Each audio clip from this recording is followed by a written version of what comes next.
Cédric Villani, bonjour. Bonjour. Vous êtes candidat à la mairie de Paris, sans étiquette. Absolument, candidat libre. Candidat libre. Vous avez accepté de répondre à nos questions. Vous avez fait un petit tour là au Salon des entrepreneurs. Vous avez rencontré des porteurs de projets, des chefs d'entreprise. J'ai été frappé par la vitalité qui se dégage de ce salon. Qui cherchent donc à développer leur entreprise. Et justement, certains d'entre eux ont posé certaines de leurs questions sur notre site leparisien.fr, sur des préoccupations évidemment qui sont importantes pour leur entreprise. Alors, qu'est-ce que vous pouvez leur dire, notamment quelle serait votre mesure prioritaire, si vous êtes élu à la mairie de Paris, pour ces entrepreneurs? Je vais commencer par dire que quand on parle avec les entreprises, avec les entrepreneurs, avec les représentants, avec la CPME, avec le MEDEF et d'autres, ce qui revient toujours, c'est l'importance d'avoir une ville bien tenue, fluide, propre, sûre, bref, les mêmes préoccupations que ce qu'expriment les citoyens. Et puis juste après, le sentiment, l'impression de ne pas être entendu, qu'on ne prend pas en compte les commerces quand il s'agit de faire des plans de circulation, des politiques économiques, bref, qu'il n'y a pas de contact entre ce monde de l'entreprise et la ville de Paris.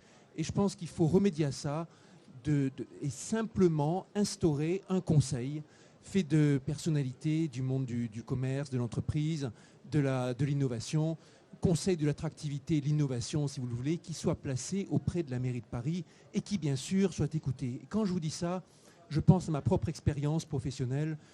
Quand je suis devenu directeur de l'Institut Henri Poincaré, Institut de recherche internationale en mathématiques, l'une des mesures les plus importantes que j'ai prises dans tout mon mandat, ça a été demander à avoir un président de conseil d'administration issu du monde de l'entreprise, issu du monde économique. Mon premier, c'était le président de Exane. Mon second, c'était le président de IBM France.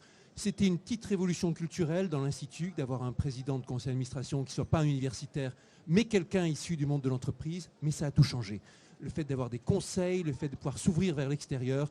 Et mon mandat n'aurait simplement pas été réussi. Je n'aurais pas pu ouvrir l'Institut, créer le fonds de dotation qui l'alimente ou faire la politique culturelle sans ce pas décisif. Mais alors concrètement, ce serait quoi, une espèce de plateforme de conseil qui permettrait de faire le lien entre l'entrepreneur, c'est ça, et tous ces Ici, professionnels? je parle beaucoup plus simplement d'une structure qui s'occupe de conseiller le maire de Paris et son équipe pour faire remonter au jour le jour, au quotidien, toutes les revendications, tout ce qui va bien ou va mal dans le monde de l'entreprise, de façon à établir ce lien d'information qui a clairement manqué dans bien des sujets au cours des dernières années.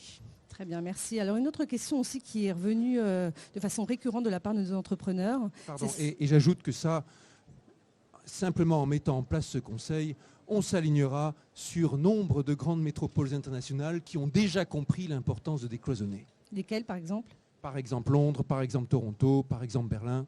D'accord.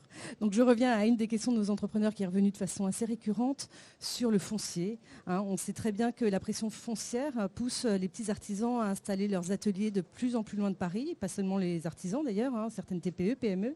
Que proposiez-vous pour favoriser leur implantation dans la capitale à des montants de loyer ou d'achat raisonnables? Évidemment, c'est un problème majeur, la dévitalisation de Paris, le risque de dévitalisation parce que la hausse du foncier, la hausse des loyers chasse les entrepreneurs, les artisans, les petits commerces. Et c'est un problème pas seulement économique, mais aussi tout simplement social et de cadre de vie. Et pour cela, pour donner des conditions de logement acceptables, des baux acceptables pour les commerçants, je prolongerai le programme Vital Quartier. C'est-à-dire la préemption de locaux commerciaux par la CEMA Est, sans réaménagement, leur cession à des conditions qui sont raisonnables pour les entreprises, pour les commerces. J'ai prévu d'y investir 35 millions sur les 5 années à venir. Pas seulement sur une fraction des arrondissements, comme c'est le cas maintenant, mais sur l'ensemble des arrondissements. Le projet Vital Quartier et aussi le fait de financer la foncière Paris Commerce qui, elle, s'occupe d'une foncière spécialisée dans le commerce. Entre les préemptions et les logements sociaux du côté de Paris Commerce, il faut mettre en œuvre, aider les entreprises à avoir leurs locaux. Et pour cela, je proposerai 35 millions sur les 5 années à venir. Il y a l'obtention du local, c'est une chose, et il y a aussi les prix, les tarifs. On sait que les loyers sont extrêmement chers. Est-ce que là aussi, vous avez des mesures qui permettraient d'éviter que ce soit aussi élevé? C'est justement le travail de ce programme Vital Quartier, de Paris Commerce, que de faire en sorte que non seulement il y ait l'accès, mais qu'en plus les conditions restent raisonnables. Alors sur un thème complètement différent, il y a d'autres questions qui sont revenues sur les terrasses chauffées. Est-ce que vous, Cédric Villani, à l'instar de Rennes, vous êtes pour ou contre les terrasses chauffées, avec ce que ça implique évidemment pour les restaurateurs? Bien sûr, je sais tout ce que cela implique pour les restaurateurs, et je sais aussi que du point de vue de la dépense écologique, dépense bilan carbone par rapport aux terrasses qui sont chauffées au gaz, bilan énergétique quand il s'agit de l'électrique, il s'agit d'une très grosse dépense qui nous interpelle forcément.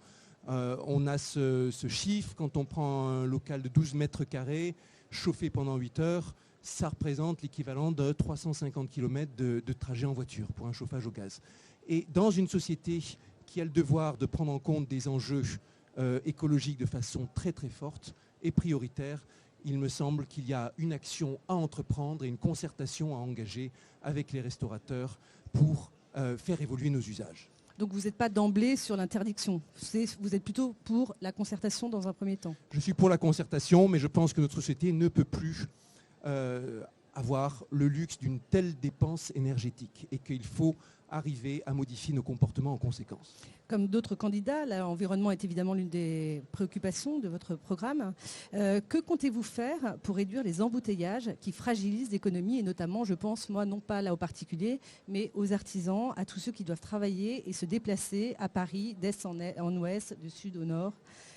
La fluidité du trafic est l'un des éléments les plus importants dans la vie d'une ville, pour tous les citoyens, mais ça revient très fortement dans ce que demandent les commerçants, pour les questions de livraison, pour les questions d'accès au travail. Et il est évident que retrouver une circulation fluide sera une priorité.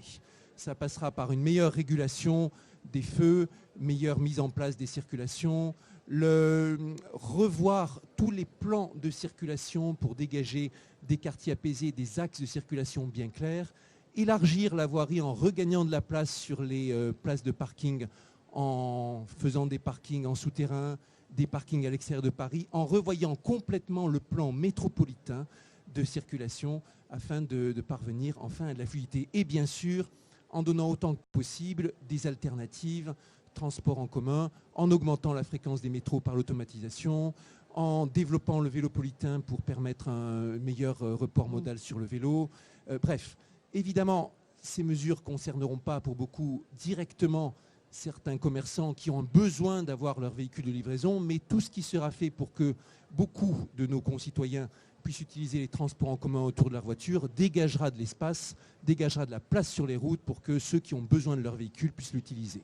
Et alors justement sur les transports en commun, certains entrepreneurs ont posé la question, certains chefs d'entreprise qui peuvent eux se déplacer en métro, ont demandé si, et à l'instar de ce qui existe aujourd'hui pour les étudiants, vous pourriez envisager un tarif préférentiel pour les chefs d'entreprise dans le métro. Il me semble que la question de la tarification métro se pose plutôt à l'échelle de la région qu'à celle de la ville. Et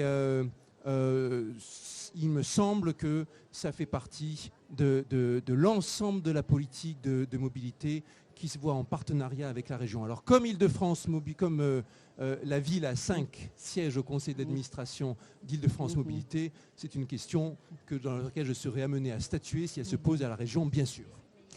Encore dans un autre thème, beaucoup de TPE, PME se posent la question par rapport aux appels d'offres. Alors on sait qu'il y a une réglementation qui fait que de toute façon on est obligé à partir d'un certain montant de toute façon de choisir telle ou telle entreprise, qu'elle soit TPE, PME ou pas. En attendant, certaines se sentent exclues de tout un marché. Est-ce que vous, si vous êtes élu à la mairie de Paris, vous avez des mesures qui permettraient de privilégier le tissu de TPE, PME local?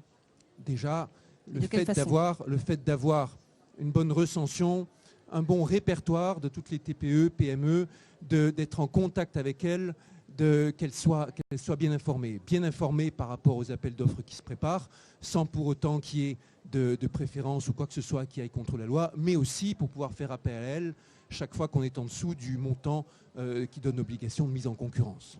Cédric Villani, le temps est arrivé à son terme. Merci beaucoup d'avoir répondu à nos questions. Permettez-moi, s'il vous plaît, si je peux dire encore une minute, une autre mesure qui me tient à cœur, la mise en place dans chaque arrondissement d'un guichet unique pour accompagner les entrepreneurs et leur donner des conseils sur leur implantation, sur leur accompagnement, sur leur stratégie, sur leur prêt. Bref, jouer le rôle d'une mini CCI au plus près de chez eux. Ça fait partie de vos mesures prioritaires finalement. On pourrait l'attacher à l'une de vos mesures prioritaires? Oui, mais comme vous m'avez demandé une mesure prioritaire et que j'en ai deux, je n'en ai choisi une tout à l'heure. Mettez celle-ci si elle vous plaît. Mon tête de liste dans le 12e arrondissement est un entrepreneur. Il s'appelle Patrick Rebourg. Il a quitté son job de comptable dans une grande entreprise pour monter sa boîte, en l'occurrence un café, commerce, épicerie sociale et solidaire et animateur de quartier. Et il a été d'un grand conseil dans la mise en place de la stratégie par rapport au commerce qui se trouve dans mon programme. Très bien, merci Cédric Villani. Merci beaucoup. Merci à vous.